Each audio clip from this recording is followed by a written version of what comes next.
that feel they may not have done the right thing, lived up to expectations, and especially if they've come from an environment where guilt and shame were part of their childhood, they're very quick to go back to guilt and shame when things go badly. And that particular form of denial is something we see.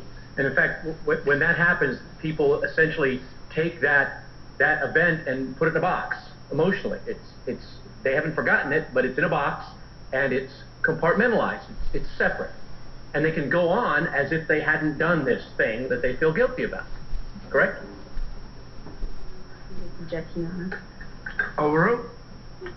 Isn't that correct? Right. The only codicil to that particular statement you made is often they didn't do a thing and still feel guilty and at risk and shameful because of another event. And so compartmentalizing traumatic episodes is a typical way of being able to continue your life.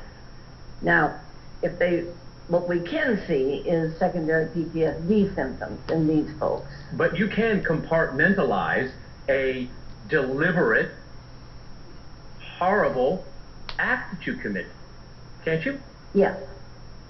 So one could commit an unspeakable act and compartmentalize.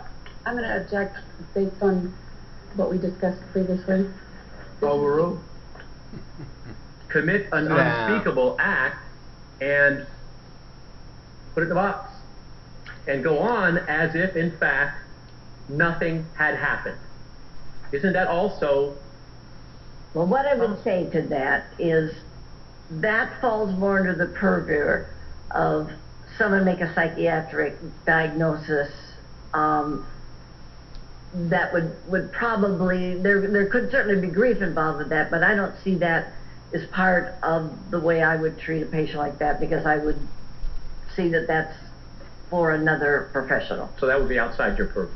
Yeah, it would, in terms of my making those kinds of diagnoses. So if it doesn't involve grief as a reaction, then it would be outside of grief and trauma and loss, and recognizing that it's not just death that comes that way, and that people have many forms of loss, and there is a point where they may just be in a bereavement overload.